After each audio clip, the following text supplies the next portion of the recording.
Bonsoir à tout le monde, bonsoir à toutes et tous. Restez bénis au nom de Jésus. Bonsoir à tout le monde.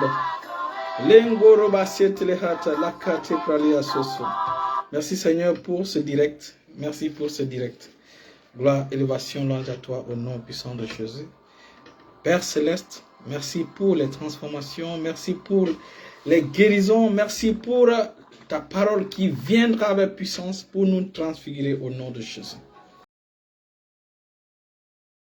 Dans le nom de Jésus, nous allons prier. Alléluia. Alléluia. Gloire à Dieu, gloire à Dieu, gloire à Dieu, gloire à Dieu. Bienvenue à tout le monde, bienvenue à tout le monde. Alléluia, alléluia, alléluia. Alléluia, alléluia. Aujourd'hui, c'est questions-réponses. Et aujourd'hui, c'est questions-réponses. Alléluia. En fait, je suis très joyeux, quoi. Je suis joyeux par rapport à mon ami, serviteur de Dieu, pasteur racheté de l'Éternel. Je suis joyeux pour leur vie, pour sa famille, pour leur vie, pour leur ministère. Alléluia. Donc, nous sommes en direct. Nous avons déjà des questions. Nous avons des questions de mon fils Emmanuel Malinowski Tolno. Alors, la première question est de savoir, est-ce que tout le monde est autorisé à prendre la communion à l'église? Surtout les enfants et ceux qui n'ont pas été baptisés. C'est la première question. Alléluia.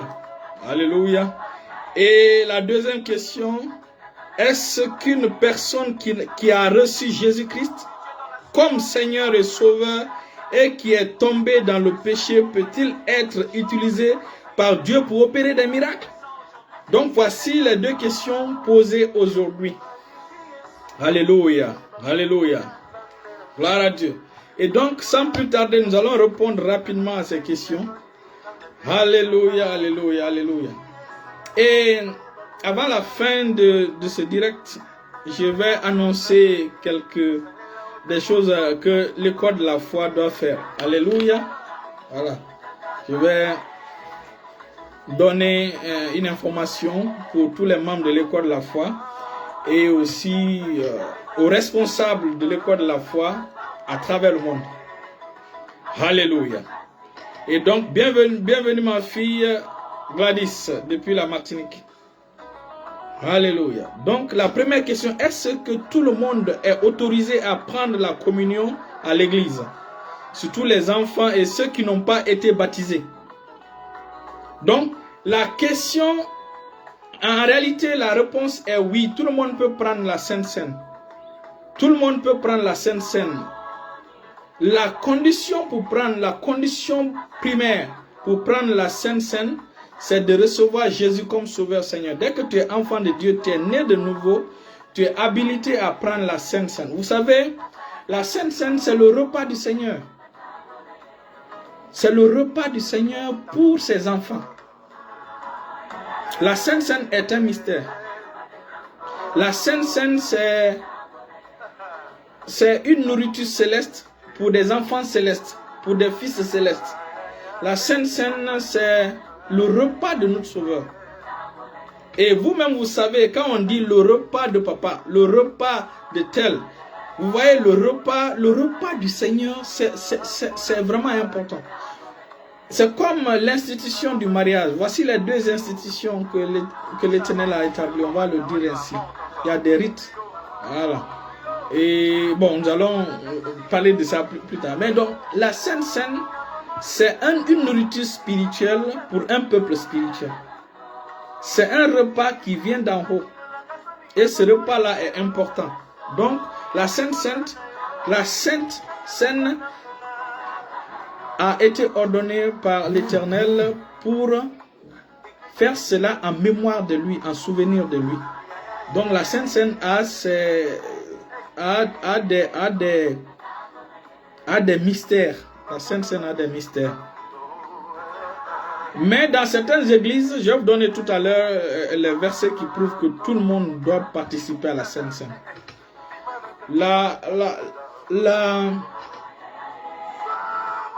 La raison pour laquelle certaines églises ou certaines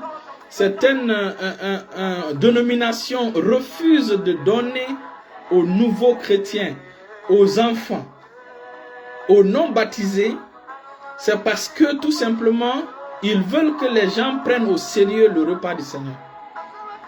Donc le repas du Seigneur doit être pris au sérieux. Le repas du Seigneur doit être respecté, honoré. Alléluia. Donc, comme j'ai dit au départ, tout le monde peut prendre, mais ça dépend des règles de chaque église. Et moi, je ne suis pas contre une église qui dit qu'il ne faut pas donner à tout le monde, il faut donner seulement qu'aux baptisés. Je suis d'accord. Parce qu'il y a des gens qui vont venir à l'église, ils vont faire assez de temps à l'église sans se faire baptiser. Vous voyez? Donc la Sainte Seine, c'est pour ceux qui sont sérieux. Si tu es sérieux, se baptiser, c'est pas compliqué. Donc, c'est pour ceux qui sont sérieux avec le Seigneur. Donc, je suis d'accord qu'on donne la Sainte Seine seulement qu'à ceux qui sont baptisés, qu'à ceux qui ont vraiment décidé de suivre Christ véritablement, pas seulement de devenir des convertis. Maintenant, pourquoi la Sainte Seine est pour tout le monde et les enfants doivent prendre? Nous allons lire, comme j'ai dit, la Sainte Seine c'est pour tous ceux qui sont nés de nouveau. Dès que tu es né de nouveau, tu es enfant de Dieu. Donc, c'est le repas de Dieu pour les enfants de Dieu. Donc, quand est-ce qu'on devient enfant de Dieu? C'est lorsqu'on reçoit Christ comme sauveur et Seigneur personnel. On devient enfant de Dieu. Et la Sainte Seine est pour ceux qui sont déjà nés de nouveau. Maintenant, la question est de savoir surtout les enfants et ceux qui ne sont pas baptisés. Ceux qui ne sont pas baptisés, je viens de dire déjà. Vous comprenez? Il y a le premier baptême, le véritable baptême. C'est ce que Jean-Baptiste a dit à ceux qui le... Il dit, moi je vous baptise d'eau, mais celui qui vient après moi, il est plus grand que moi, lui vous baptisera du Saint-Esprit et de feu. Donc, le baptême du Saint-Esprit n'est pas souvent compris par des gens.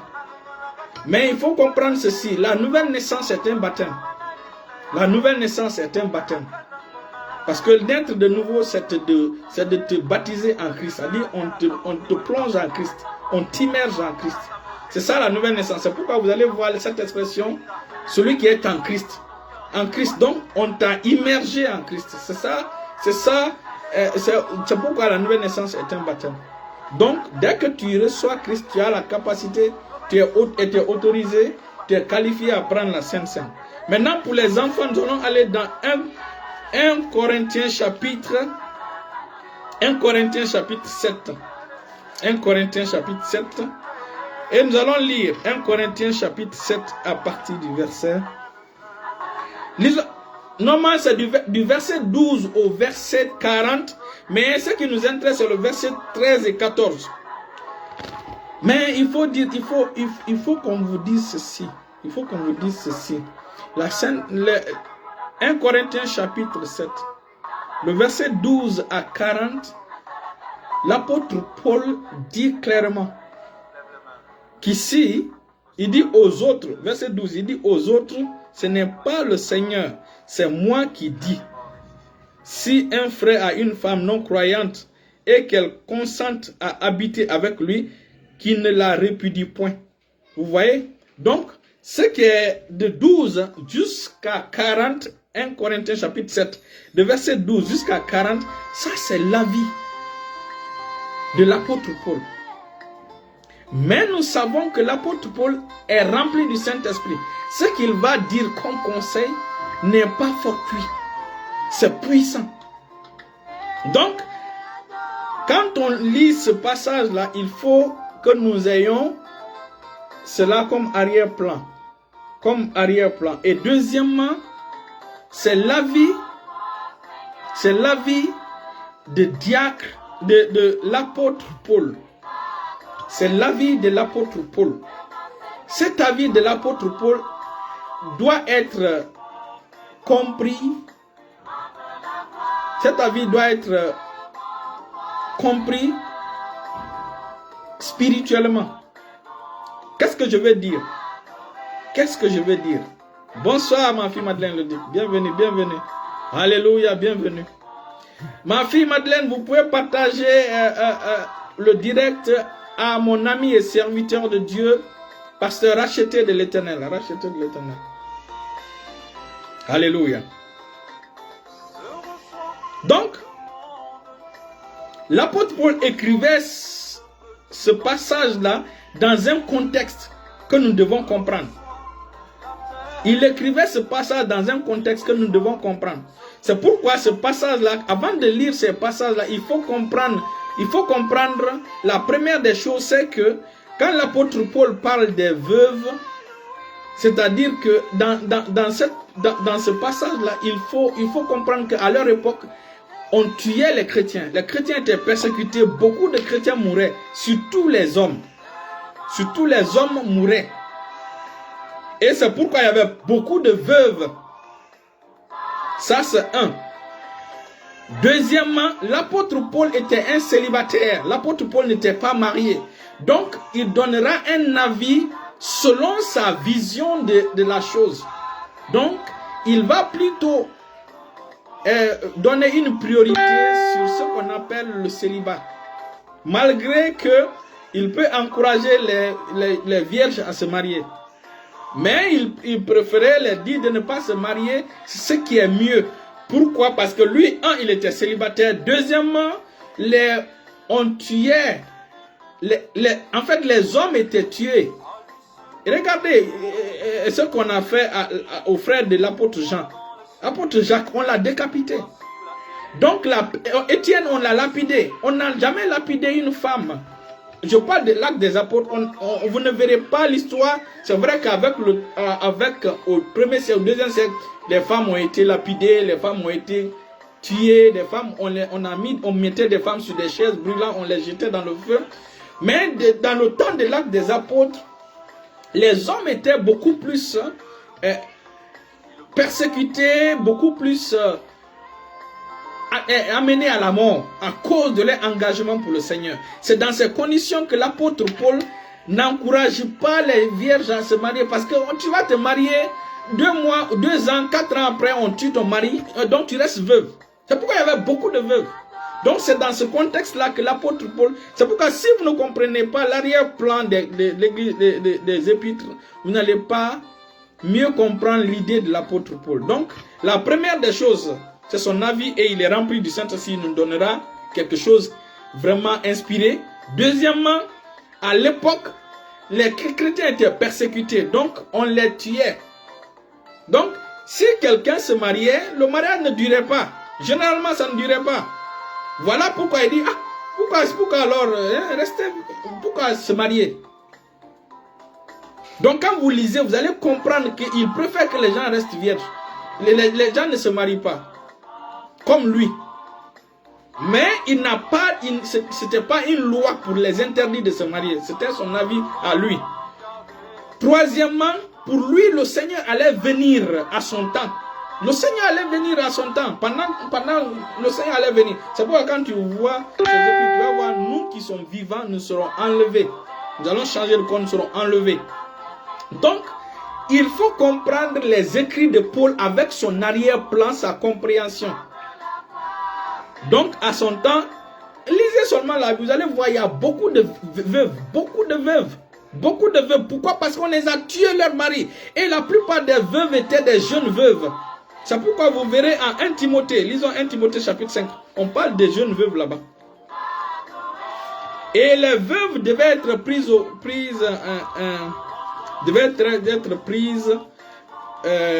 en charge par l'église si elles n'étaient pas en charge d'un frère de leur mari. Alléluia. 1 Timothée chapitre 5. Quand vous lisez 1 Timothée chapitre 5, le verset 1 jusqu'à 15, vous allez comprendre. En ce qui concerne les veuves. Vous voyez, en ce qui concerne les veuves, par exemple, 1 Timothée chapitre 5, vous allez voir au niveau des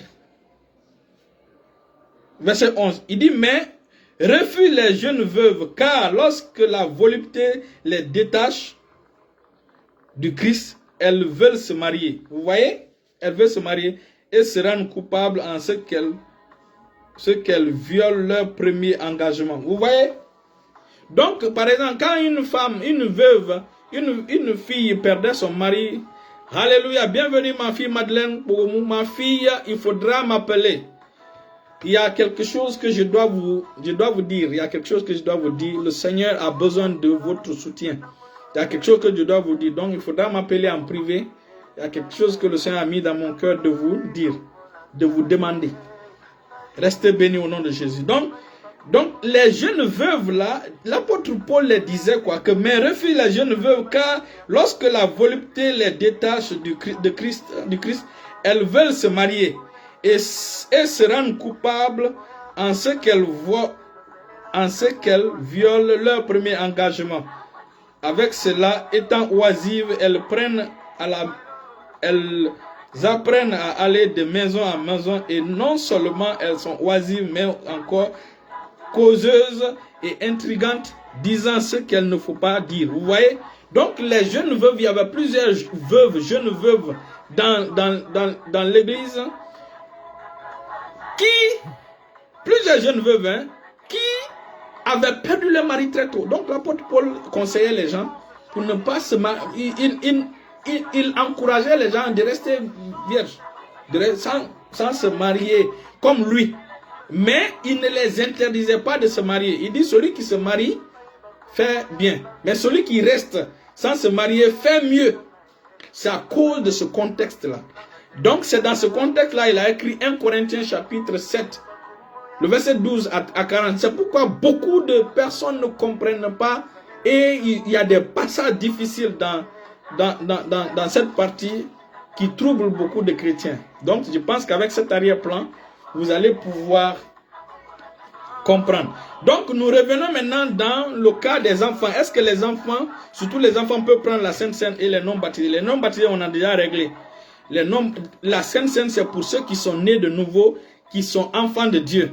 Voilà. Donc, dès que quelqu'un reçoit Christ, il peut prendre la Sainte Seine. Parce que c'est le repas du Seigneur pour ses enfants. Maintenant, les églises qui décident de ne pas donner aux baptisés, aux enfants, ils ont aussi raison selon leurs règles. Maintenant, pour les enfants, pourquoi nous donnons la Sainte Seine aux enfants? Vous savez, lorsqu'on devient enfant de Dieu, la Bible déclare que nous sommes des saints. Nous sommes des saints, enfants de Dieu. Donc chaque enfant de Dieu est saint. Le mot chrétien est venu plus tard. Les enfants de Dieu étaient appelés les saints. C'est pourquoi vous allez voir dans l'écriture, on dit à vous les saints d'Éphèse, à vous les saints de Corinthe, à vous les saints de Thessalonique, à vous les saints de Philippe. Vous voyez? Donc, voilà comment on appelait les enfants de Dieu. Maintenant, la Bible déclare en 1 Corinthiens chapitre 7, le verset 13 à 14. On le lit. 13 à 14, je lis dans le nom de Jésus. Il dit, et si une femme a un mari non croyant et qu'il consente à habiter avec elle, qu'elle ne répudie point. Il dit, et si une femme a un mari non croyant et qu'il consente à habiter avec elle, qu'elle ne répudie point son mari. Maintenant, verset 14. Car le mari non croyant est sanctifié par la femme, et la femme non croyante est sanctifiée par le frère. Autrement, vos enfants seraient impurs, tandis que maintenant ils sont purs. Vous voyez? Donc, la Sainte Seine, c'est pour ceux qui sont saints. C'est pour ceux qui sont saints et purs. Et la Bible dit ici que les enfants d'un couple mixte, ce couple-là, il faut comprendre que la femme n'a pas quitté l'église pour aller épouser une non-chrétienne, ou l'homme a quitté, et la femme n'a pas quitté l'église pour aller épouser un non-chrétien, ou l'homme n'a pas quitté l'église pour aller épouser une non-chrétienne. Ce sont des gens qui étaient dans le monde, qui se sont mariés déjà, et un parmi eux a reçu Christ. C'est-à-dire des couples païens, la femme reçoit Christ ou l'homme reçoit Christ. Dès que la femme reçoit Christ, bien que son mari n'a pas reçu Christ, la Bible déclare que les enfants sont appelés des saints. Les enfants sont saints. Les enfants sont purs. Or, la Sainte Seine, c'est pour ceux qui sont saints et purs. Si c'est pour ceux qui sont saints et purs, donc les enfants qui sont saints et purs peuvent participer à la Sainte Seine. Moi, mes enfants prennent la Sainte Seine. Mes enfants prennent la Sainte Seine. Et il faut comprendre ceci. La Sainte Seine est un mystère. C'est une nourriture spéciale. Dans la Sainte Seine, il y a beaucoup de choses extraordinaires. La Sainte Seine nous guérit. La Sainte Seine, c'est la communion. Vous savez, il y a ce qu'on appelle la communion avec le Saint-Esprit, mais il y a la communion avec le Fils. La communion avec le Fils, c'est à travers cette nourriture-là que nous mangeons, nous nous rappelons de ce qu'il a fait sur la croix pour nous. Il est mort pour nos péchés. Il est mort pour nos maladies. Il est mort pour nos malédictions. Il est mort, il a pris nos malédictions. C'est pourquoi je ne comprends pas pourquoi on peut continuer à dire que les enfants de Dieu sont maudits, alors que Christ est mort pour nos malédictions. Donc, les enfants de Dieu, les bébés des enfants de Dieu peuvent prendre la Sainte Seine. Moi, par exemple, ma grande sœur, sa fille tombait régulièrement malade, puisque dans leur communauté, la Sainte Seine n'était pas permise aux enfants. La Sainte Seine n'était pas, on ne donnait pas la Sainte Seine aux enfants. On ne permettait pas que les enfants prennent la Sainte Seine, sauf les baptisés. Alors, elle, puisque sa fille tombait régulièrement malade, elle était maladive. Hein? Moi-même, j'étais là. Elle était maladive. Maintenant, elle a décidé dans son cœur un jour de donner la Sainte Seine à sa fille. C'est-à-dire de donner le sang de Christ à sa fille. Et elle a fait ça. Quand elle a donné la Sainte Seine à sa fille, parce qu'elle a donné pour que, puisqu'elle était maladive, pour que celle-là reçoive la santé, une santé solide. Et quand elle a donné la Sainte Seine à sa fille, elle était surprise de voir le résultat. Vous savez, le Seigneur honore la foi. Le Seigneur honore la foi. La vérité, c'est que la foi est la nourriture de Dieu. La foi, c'est la nourriture de Dieu. C'est comme la louange. Parce que quelqu'un qui a la foi va toujours louer le Seigneur. La louange ne va pas finir dans sa bouche. Quelqu'un qui a la foi, malgré les adversités, va continuer à louer le Seigneur. Ça, c'est établi. C'est ce que le roi David faisait avant qu'il ne devienne roi. Il louait le Seigneur. En bon temps, en temps favorable, en temps non favorable, il louait le Seigneur. Il y a des gens aujourd'hui, ils ne louent le Seigneur que quand ils sont joyeux, quand tout va bien. Quand ça ne va pas, ils ne louent pas le Seigneur. C'est pas bien. Apprenez à louer le Seigneur en tout temps, en tout moment. À tout moment. Apprenez. Vous ne verrez nulle part où Joseph a murmuré contre l'Éternel. Jamais. Personne n'a subi une souffrance telle que Joseph a subi la souffrance là. Et aujourd'hui, comme j'ai déjà répondu, les enfants peuvent prendre la Sainte Seine à cause de ce verset parce que les enfants sont saints et purs. Nous allons venir à l'histoire de Joseph tout à l'heure. Les enfants de Dieu. Donc, ma soeur, sa fille est... Ah non. Ça vraiment, c'était un tournant dans la vie de sa fille. La maladie a cessé dans la vie de cette jeune fille-là. Moi, je ne me rappelle même pas plus maintenant quand est-ce qu'on a envoyé la fille à l'hôpital. Hein. Je vous dis. C'était dans les années 1999-2000. Dans les années 1980-2000, l'année 2000. Ah non, 1999. Le Seigneur a honoré sa foi. Sa fille, elle a caché la Sainte Seine, elle a donné à sa fille. Et quand elle a donné à sa fille, la santé est revenue. Parce que le Christ n'est pas seulement mort pour nos maladies, il est mort pour il est mort pour nos malédictions, il est mort pour nos maladies. Il a pris nos maladies sur la croix.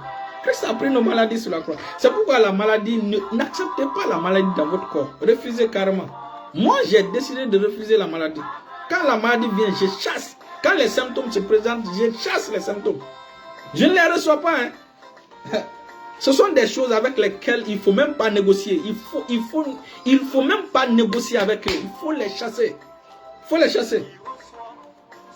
Vous savez, la maladie vient comme Pharaon. Hein? Il négocie avec Moïse.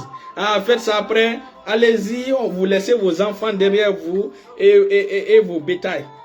Moïse dit non. Nous allons tous avec nos enfants, nos bétails. Il dit non, non, allez-y avec vos femmes, vos enfants et laissez les bétails. Moïse dit non. C'est ça. La santé, il faut prendre ta santé. Vous savez, Jésus a dit, que nous sommes. Il dit le royaume subit la violence. Seules les violences en accaparent. On parle de la violence spirituelle, la foi. Alléluia. Et donc, ça c'est répondu. Maintenant, je vais revenir à l'histoire de Joseph tout à l'heure. La deuxième question, il dit, est-ce qu'une personne qui a reçu Jésus-Christ comme Seigneur et Sauveur et qui est tombée dans le péché, peut-elle être utilisée par Dieu pour opérer des miracles? Il y a deux alternatives, il y a deux réponses à cette question-là. Il y a deux réponses à cette question. La première des réponses est que lorsque quelqu'un tombe, le Seigneur peut lui donner l'opportunité. Le Seigneur lui donne toujours l'opportunité de se relever. De se relever.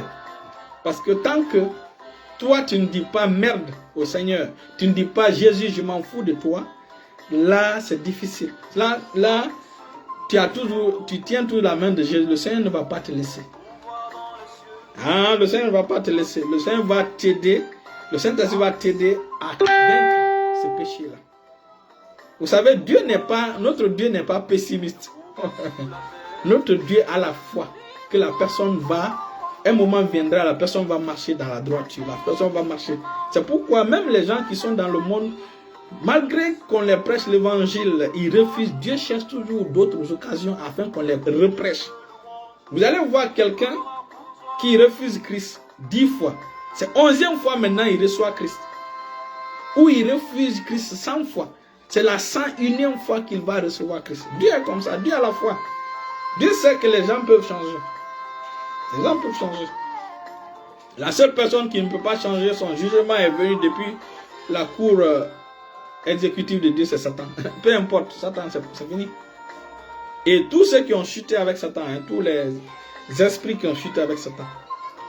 Alléluia. Et donc, la deuxième des choses, c'est que tu peux être dans le péché et tu continues à faire des miracles. Parce que le miracle, le péché n'est pas ce qui enlève le miracle de ta vie. Vous savez, les dons que Dieu nous a donnés, c'est un don. Il ne les prend pas, il les laisse. Dieu, quand Dieu te fait un don, il ne retire plus. Seulement, en fin de compte, tu vas lui rendre compte. C'est pourquoi lorsque tu es dans le péché, tu es dans le péché permanent, et tu fais des miracles, c'est dangereux. C'est très dangereux. Et nous allons lire dans Luc chapitre 13, verset 27. Vous allez voir que c'est dangereux. Quand vous êtes dans le péché, vous avez une copine, un copain, vous continuez à faire des miracles. C'est dangereux. C'est dangereux, hein? Lisons Luc chapitre 13. Luc chapitre 13.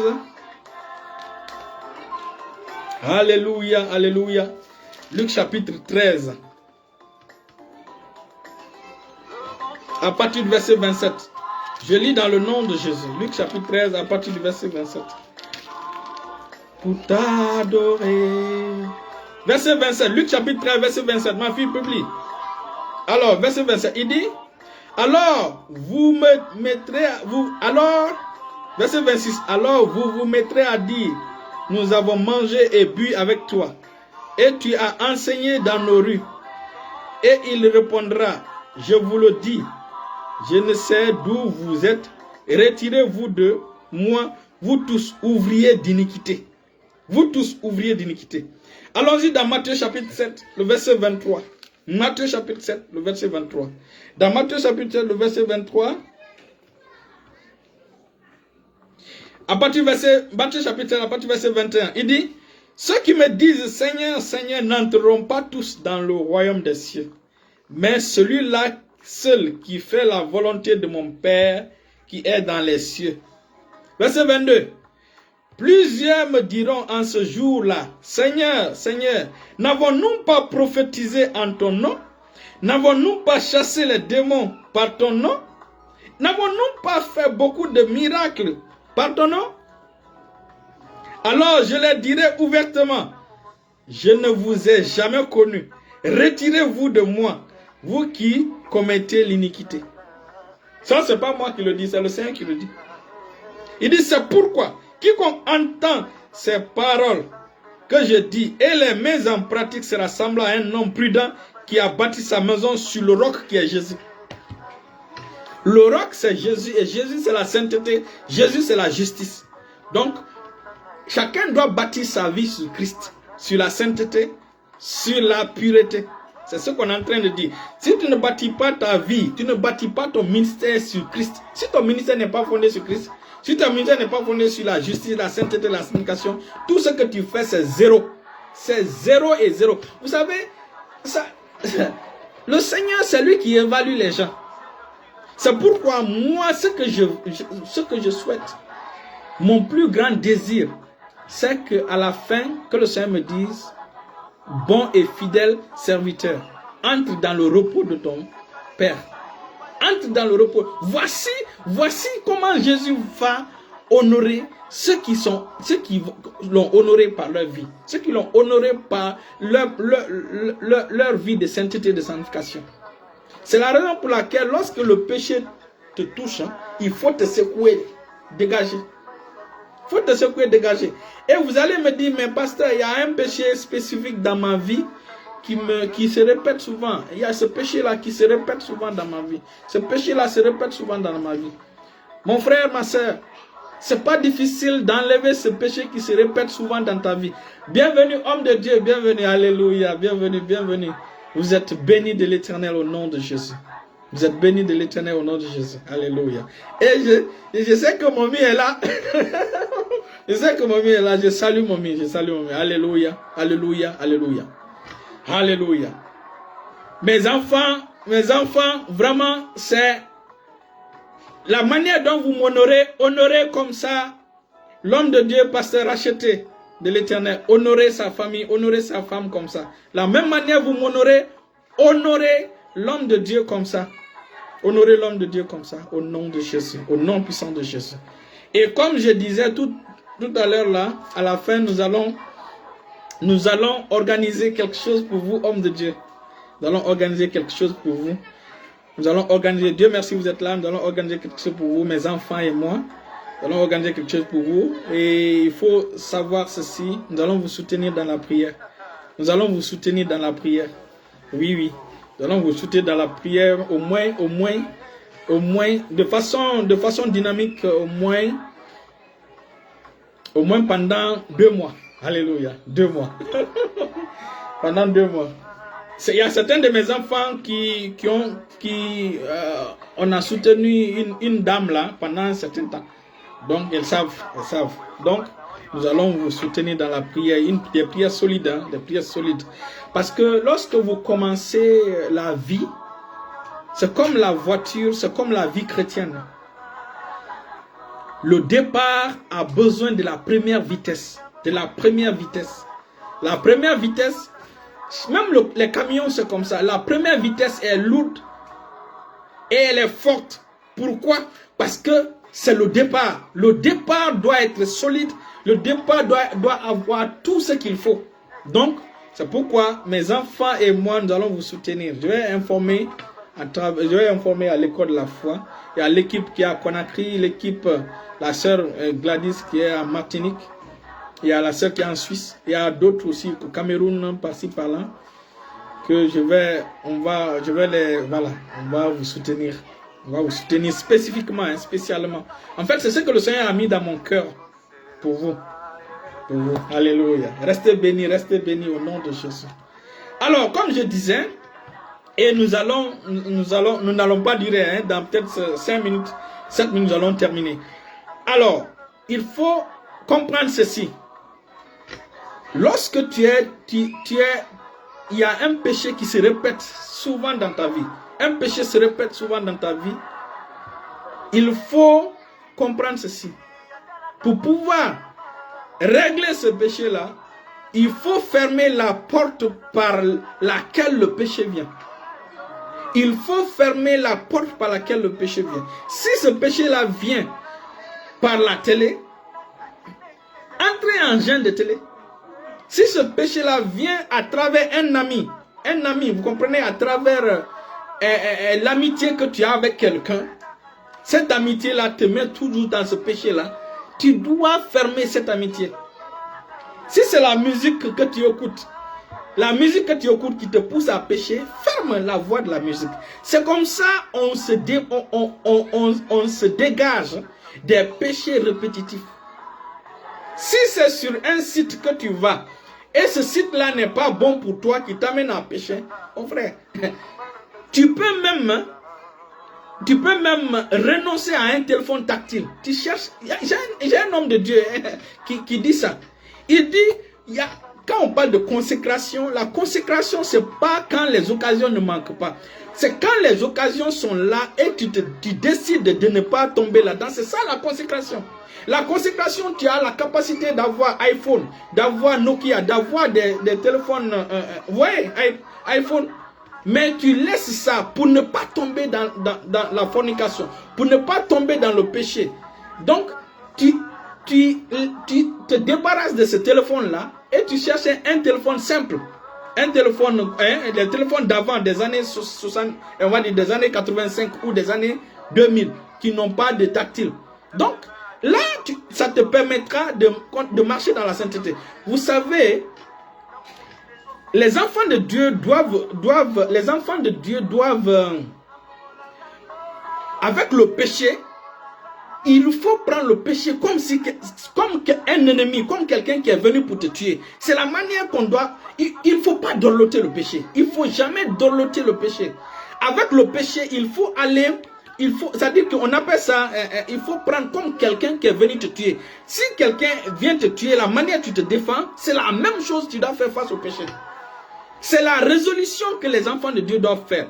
Et donc, quand tu as cette mentalité, tu ne vas pas jouer avec le péché. Tu ne vas pas dorloter le péché. Alléluia. Et donc, on termine maintenant par l'histoire de Joseph. On va terminer par l'histoire de Joseph. Vous savez, Joseph était un homme de Dieu. Joseph était un de Dieu. Joseph était choisi de Dieu. Ce n'est pas Joseph qui s'est choisi. C'est l'Éternel qui l'a choisi. C'est l'Éternel qui l'a établi. C'est l'Éternel qui a donné des visions. Mais Joseph a beaucoup souffert. Joseph a beaucoup souffert. Maintenant, aujourd'hui, dans les ministères de délivrance que nous avons, si ces ministères de délivrance-là étaient dans le temps de Joseph, ils allaient dire qu'il y a une malédiction derrière Joseph. Parce que le Seigneur t'a montré des choses, mais c'est toi qu'on prend, on te met dans le puits. On te fait descendre dans un puits. Ça ne suffit pas. Tu fais du temps là-bas, dans le puits. Dans certains films même, j'ai vu que dans le puits, d'abord, d'après ce qu'ils ont montré, dans ce puits-là, il y avait des serpents ou des scorpions. Dans des films. Bon, ça, c'est les films, hein. Mais la Bible ne dit pas ça. Donc, on a mis Joseph dans le puits. Quand on a mis dans le puits, après un certain temps, on l'a enlevé, on l'a revendu. On l'a revendu. Donc, si vraiment c'était un ministère concentré sur les démons, démons par-ci, démons par-là, on allait dire que Joseph, il y a une malédiction derrière toi. Il faut qu'on brise les liens. Il faut qu'on brise les liens là dans ta vie. Et donc, les gens n'allaient pas comprendre. C'est-à-dire que ces gens-là ne comprennent pas le verset qui dit que tout concourt au bien de ceux qui aiment Dieu, de ceux qui sont appelés selon son dessein. Si quelqu'un, un ami de Joseph, cherchait à aider Joseph, on allait délivrer Joseph et Joseph allait revenir voir son papa vers Israël, alors que ce n'est pas l'objectif pour lequel Dieu a permis toutes ces choses. Dieu a permis toutes ces choses pour que Joseph arrive au sommet d'Égypte, pour pouvoir prendre soin de son peuple pendant 400 ans. Donc ce programme allait encore retarder davantage. Donc veillez sur ce qu'on vous enseigne. Un enfant de Dieu n'est pas maudit. Les liens, malédictions ancestrales, liens là, lorsque vous venez en Christ, la Bible déclare que Christ a effacé toutes ces choses. Tous les documents de Satan, des sorciers, des marigots contre vous, Christ les a déjà effacés. Le sang de Jésus est le token, c'est-à-dire c'est le reçu de notre délivrance. C'est le reçu de notre délivrance de toute malédiction ancestrale. Le sang de Jésus est le reçu de ta délivrance de tout lien familial, satanique ou tout lien, liens familiaux, hôtels familiaux ou malédiction familiale. Le sang de Jésus est le token, c'est-à-dire le sang de Jésus est le reçu. Donc voilà notre délivrance.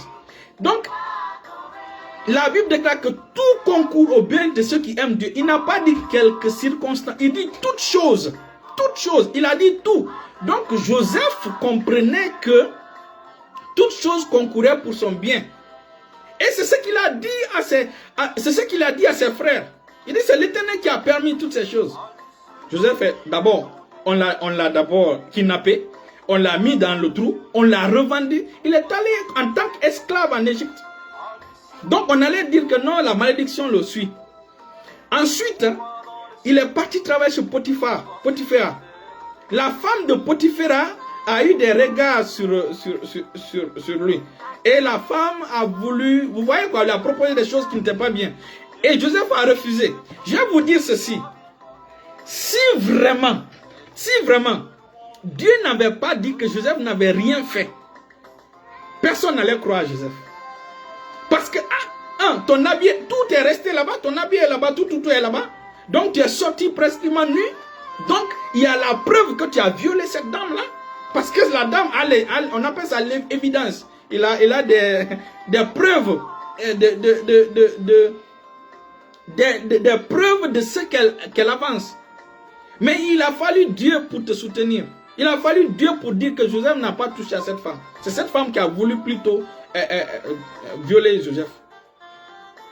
Donc, il faut comprendre cela. Et combien de jeunes chrétiens aujourd'hui, de jeunes filles chrétiennes aujourd'hui, on dit, hey, voilà ce qu'elle a fait. Et pourtant, il est innocent. Et pourtant, elle est innocente. C'est la raison pour laquelle ne soyez pas dans l'empressement de juger quelqu'un. Ne soyez pas pressé à juger quelqu'un. Lorsqu'un frère se trouve dans un problème, lorsqu'une sœur se trouve dans un problème, si tu ne peux pas prier pour lui, tais-toi. Tais-toi. Vous savez, la vérité finit par triompher. La vérité finit par triompher. Si vraiment il est dans ce problème-là et il a menti, le Seigneur va le mettre dehors. Mais si vraiment elle est innocente ou il est innocent, le Seigneur va témoigner dans sa vie. Dieu est le juste juge. Alléluia. Et cela a fait que Joseph est allé en prison. Et combien d'années Joseph a fait en prison? On allait dire non, c'est la malédiction ancestrale qui le poursuit. Mes frères et sœurs, croyons à ce que l'Écriture dit à notre sujet. Christ a subi la mort honteuse pour nous. Il a souffert la mort honteuse pour nous. Il a effacé tout. Il a effacé tout. Il a obtenu pour nous un salut éternel. C'est ce que la Bible dit en hébreu. Il a obtenu pour nous un salut garanti, un salut éternel. Ce qu'il te demande, c'est de croire et d'obéir. Croire et obéir. C'est ce qu'il te demande. Croire et obéir. Et quand tu crois et obéis, sa puissance se déclenche dans ta vie. Sa puissance te défend. Peu importe là où tu seras, sa puissance va te défendre. Alléluia, manta kalabos, commandez. Lorsque les trois amis de Daniel étaient dans la fournaise, sa présence les a défendus. Restons authentiques avec le Seigneur. C'est tout ce que le Seigneur te demande. Reste authentique à lui. Si tu restes authentique à l'Éternel, aucune circonstance de la vie ne va t'engloutir. C'est toi qui vas sortir de ces circonstances avec un témoignage extraordinaire. Ces circonstances-là ne sont pas des liens, ne sont pas la cause des liens ou des malédictions ancestrales ou des hôtels familiaux dans ta vie. Non! C'est parce que Dieu dit que tout concourt au bien de ceux qui aiment Dieu, de ceux qui sont appelés selon son dessein. Dieu a une vision, a un objectif. C'est ce qui fait qu'il te permet de passer par ceci ou cela. David a eu la même chose. David a fait 13 ans dans les grottes. Où était son siège? Mais gloire à Dieu, après les 13 ans, Dieu a fait siéger David sur son trône.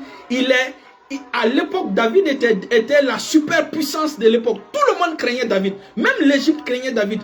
Quand on disait le nom de David, les gens craignaient. David est quelqu'un qui a combattu au minimum 44 combats sans défaite. Sans défaite.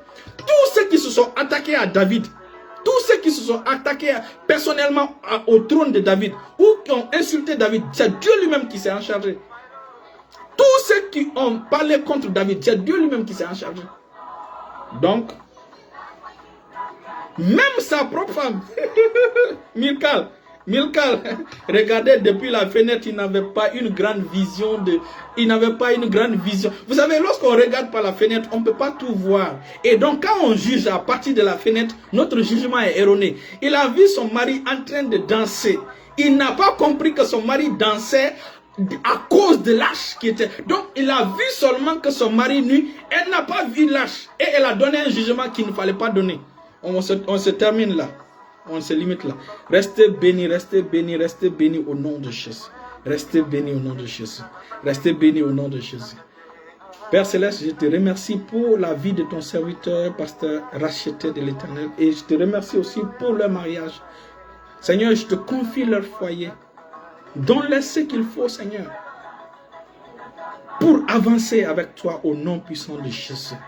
Père éternel, je te prie de les bénir de toutes sortes de bénédictions spirituelles, matérielles, financières au nom puissant de Jésus. Père éternel, chaque jour nouveau, Seigneur, démontre ton amour, ta grâce dans leur vie au nom puissant de Jésus. Donne-leur la grâce qu'il faut pour pouvoir, l'engagement qu'ils ont pris, Seigneur, pour pouvoir tenir jusqu'au bout au nom puissant de Jésus. Et je te remercie parce qu'ils marcheront ensemble. Ils marcheront ensemble jusqu'à la fin de la phase terrestre de leur vie ici au nom de Jésus.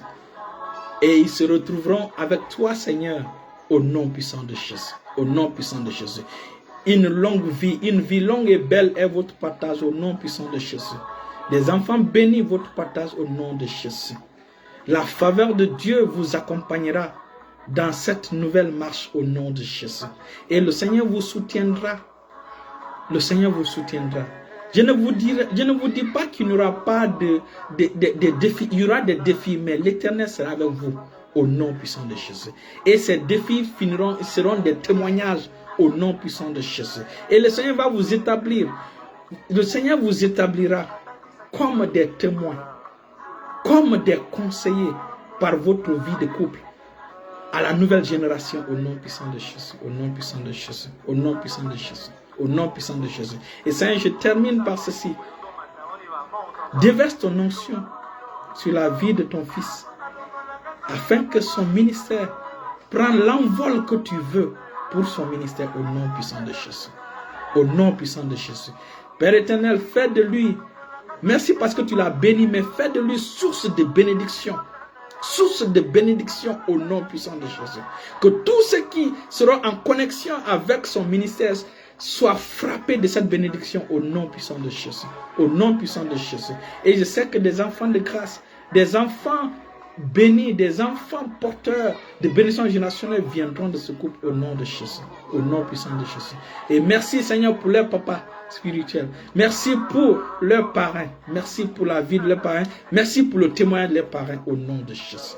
Merci Seigneur. Dans le beau et puissant nom de Jésus, nous avons prié. Restez bénis, restez bénis, restez bénis au nom puissant de Jésus. Alléluia, restez bénis. Bonne soirée.